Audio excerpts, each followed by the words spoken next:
You know, a year ago, Bowlero Wauwatosa was the right place at the right time for Trae Henrichsmeyer to help me interview some pros. Andrew Pfeffer. The goat, Andrew Pfeffer.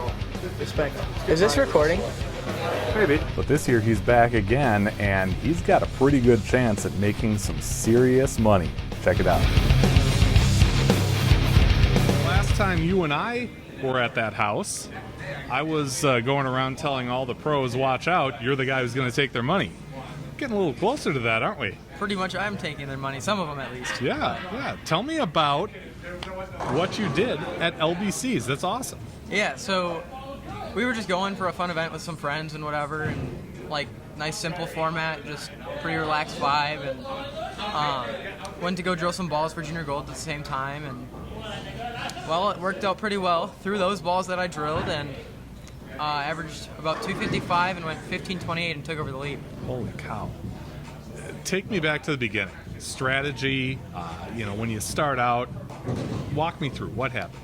Yeah, so I just wanted to get some shots on the balls, and I know sim solids typically look good in that building, so I was like, yeah, it could work, and Axiom looked good in practice, and then I threw that game one, shot 220, threw the phase two in the fill, looked pretty good, tried the Axiom like 2 shots on the next pair, and it split, and I was like, that's not the ball anymore. I went to the phase two, shot 250, next game shot 270, and then I shot 213, or 214, but I felt like the phase two was still there.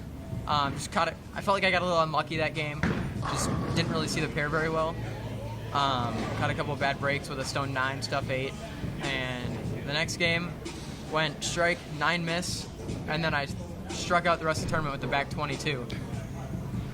And that's big for you. Yeah. You've never had 22 in a row. No, most I had before that was 18, so. Holy cow. Through the back 22 to get to the lead. I needed the front 10 the last game to get there. Yeah. So you're going through that last game, you're striking, you're stringing 7, 8, 9. Do you know what you need? I did the math before the game, just because I was like curious, and I was pretty just relaxed that day. Was just happy with how it was gone already, and was pretty satisfied with how I was throwing it. So didn't really think it would like affect me at all, and it didn't. But yeah, I knew that I needed 249 for the TV show cut, which was where it was at, and then 280 for the show, or for the lead. But all right, so you get to the 10th, and you know you need the first one. What's it like to get up there and throw that shot? Yeah, I was just trying to take it one shot at a time, stay calm, and felt like I stuck to my process very well and threw it really good. Just maybe missed it a little bit at the bottom, went light mixer and it struck, but caught the hit. Okay, you get the 11th. Now you're going for 300. How about that last shot? We all saw the video on Facebook. It wasn't dead flush, was it? No, I mean, I think I went flush one time that game and it was on the right lane. I was just getting the off hits, kind of sticking with it, not trying to do too much and go flush. I was, again, pretty calm. I was more happy about the 10th one to get the lead than I cared about the 12th one. I'm not like one to get too excited about honor scores and stuff like that. So it's like, it's cool, but I wouldn't like over celebrate about it. So I was just pretty relaxed and just, I was pretty calm after I got the 10th one. Just happy I got the lead. And then the 12th one was just a bonus. So. Sure. So then you head back to the crush of people, high fives, hugs, the whole thing.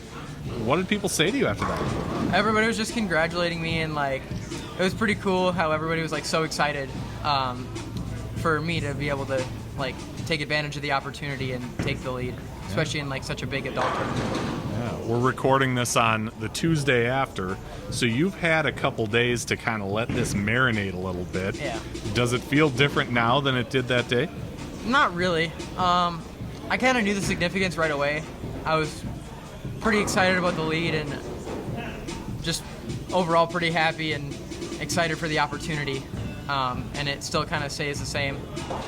I don't necessarily like remember throwing the back 22 because that's just like kind of crazy, and I just remember putting up a big number. But the back 22, and like when you think about the back 22, it's kind of crazy. But yeah, much like throwing a big number at the OCs, now you gotta wait. Right. Right. One more weekend though, so we're almost towards the end. Yeah. Yeah, how closely are you going to be following those scores? Well, I don't know how closely I'll be able to follow them because I'll be at Junior Gold doing practice sessions and the open ceremony and trade show and all that stuff. And the last day of practice is the day I'll know. So I'll be definitely checking it that night. But other than that, I'll be pretty relaxed, just focusing on Junior Gold. Yeah. So it's a first-time event. This has never happened before. So you're really kind of, setting a new path, kind of breaking new ground with this, with this big set you had.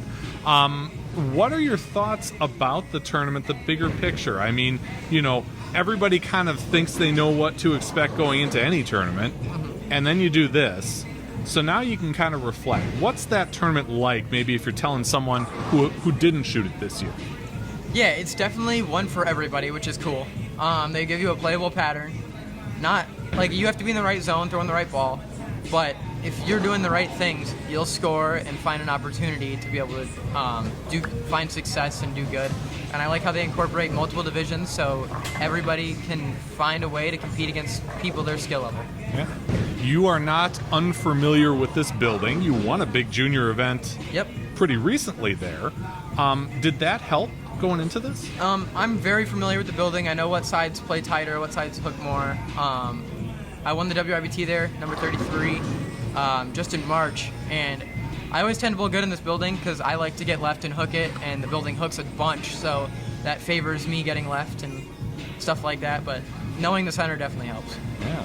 Looking forward, I'm guessing you go back and shoot this again, right, next year? Yeah, we're hoping. I'll still be in the area at the time, maybe just moving out for college and stuff like that. But yeah, I'll definitely make the trip back. You kind of have to. But it was definitely a good time and relaxed vibe. I liked it. Sure. Any ideas as far as where college is for you? No, I just started applying this week actually, and stuff like that. So okay, we're still kind of open. I saw you've got the recruitment video out there, which is really sharp looking. You should check it out if you haven't seen it. Shout out to 10 Pin Life for doing that one. Yeah. He did it out of the kindness of his heart. It was super good. Cool. It was really nice of him. Cool.